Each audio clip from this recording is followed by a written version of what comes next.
कर देते हैं। मैं उनसे कहना चाहूंगा कि आसमान में थूकोगे तो थूक पलट के तुम्हारे मुंह पे आएगा। आसमान पे थूका नहीं जाता, आसमान में तो दुआएं की जाती है, वो छेद नहीं किया जाता, वहां से दुआ करके रहमत की बारिश की जाती है। वो बातें रहमत की करेंगे, वो आपसे आएंगे, अल्लाह रसूल का वास्ता देंगे, लेकिन याद रखना कल उन्होंने एक आदमी को कुरान शरीफ हाथ में रख के अल्लाह रसूल का वास्ता देके उसको सच साबित करने की कोशिश करी। हम उनसे पूछेंगे कि अपनी कैंडिडेट को आज का कुरान शरीफ हाथ में रख के अल्लाह रसूल का वास्ता दोगे? क्या वो पहले वाला कैंडिडेट झूठा हो गया फिर, या आज का कैंडिडेट सच्चा हो गया? अल्लाह और अल्लाह के नबी की और अल्लाह के रसूल की बातें करके और कुरान को बीच में लाके आप गुमराह तो कर सकते हैं, लेकिन याद रखें ये सब धन की जनता है और ये सब जानती है, ये हर एक उस बात को जानती है जो आपने झूठे फरेबी करके लोगों से गुमराह करने का काम किया। यही मंच पे दो प्रत्याशी ऐसे बैठे हैं जिनसे आपने भी वादा करा था, क्या हुआ? क्यों नहीं उनको चुनाव लड़ाया जा रहा? क्योंकि आपको तोड़ने की बात की जा रही है। अंसारी बिरादरी वो बिरादरी है जो अच्छे अच्छे उलझे हुए धागे को सुलझा देती है। अरे हम तो उलझे हुए को सुलझाने वाले काम करते हैं, हमसे उलझा हुआ ज्यादा काम कोई नहीं करता। और मैं आपसे कह दूं पूर्व चेयरमैन साहब, आप जो दुहाई दे रहे हैं दुपट्टा पकड़ के और कुर्ता पकड़ के, उन्होंने आज कहा एक मन से कि मैं उन सब लोगों को माफ करता हूं जो मुझसे बुग़्ज़ रखते हैं। अरे आप माफी जनता नहीं मांग रही, माफी तो आपको मांगनी है। जनता माफ करने वाली होती है। वो क्यों माफ कर रहे हैं? किस जनता ने जाके उनसे माफी मांगी है, मैं बताएं। अरे आप अपना पढ़ भी अपनी और चढ़ भी अपनी, दोनों चीजें आप अपने पास रख रहे हैं। तो मैं उनसे और बात कह दूं, बहुत सी बातें ऐसी हैं, मुद्दा विहीन चुनाव है उनका।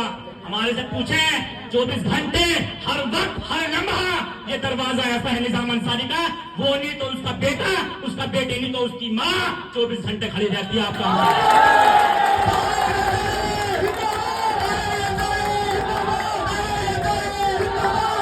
कोई एक व्यक्ति, एक शख्स यहाँ के ये कहते कि निजाम अंसारी अंदर मौजूद था या उनका बेटा मौजूद था, हमें डर से उन्होंने मना करवा दिया, तो हमें एक व्यक्ति यहाँ गिरबान पकड़ के ये कहते कोई बताने वाला नहीं मिलेगा पुलिस पर बना में। क्यों नहीं मिलेगा पता है आपको? क्योंकि हम अपने हकूक को और आपके हक को अदा करना जानते हैं और किया है, और इंशाअल्लाह आगे जिम्मेदारी रहेगी तब भी करेंगे, नहीं रहेगी तो और मुद्दत से ज्यादा करेंगे इंशाअल्लाह। और याद रख ले वो लोग जो कह रहे हैं अंसारी बिरादरी बढ़ गई, यहाँ आके देखे धर्मपुरे के मोहल्ले में, मंत्री जी आप देखे ये सब अंसारी बिरादरी के लोग हैं और ये गवाह है इस बात का कि आपका चुनाव जीता हुआ ही नहीं, 100% इंशाअल्लाह चुनाव तो आप जीत रहे हैं।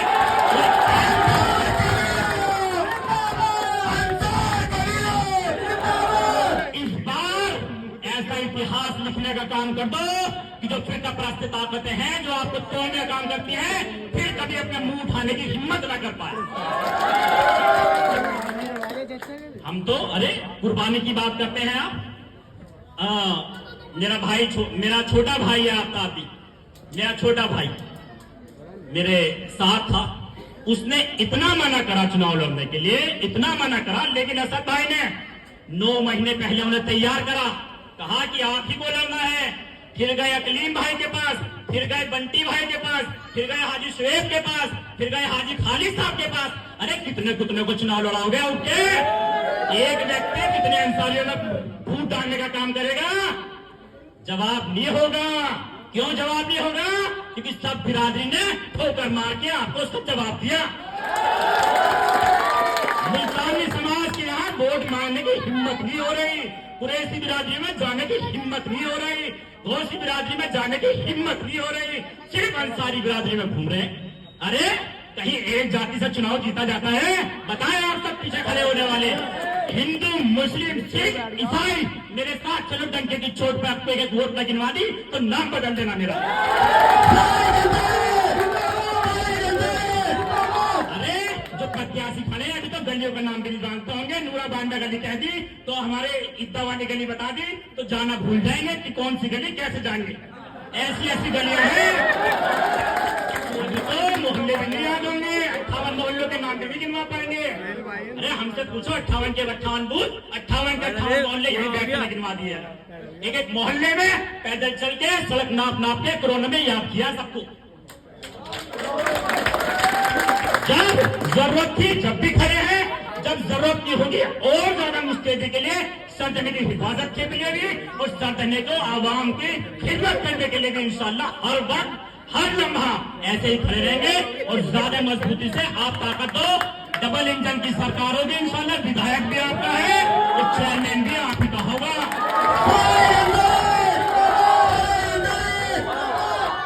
और अब तो बीटेक हम भी हैं, हम कह रहे थे अरे हम तो मैकेनिकल बीटेक हैं। मैकेनिक हर चीज को सुधारना जानता है, याद रखें। तो हम तो वो बीटेक करके आए हैं और बीटेक की डिग्री तो लेनी आसान है, लेकिन उस पे काम करना बड़ा मुश्किल होता है। हमने तो काम भी करके दिखाया, 5 साल नौकरी भी करके दिखाई और 5 साल यहाँ रहकर खिदमत भी करके दिखाई। आप सिर्फ अपने बिजनेस में लगे रहे और जब बात आई कौम को बांटने की तो एक आदमी के कहने से आप कौम को बांटने में कूद पड़े। लेकिन कौम और मुसलमान क़यादत इतनी समझदार है, ना कभी बटी है और ना इस बार इंशाअल्लाह बटेगी।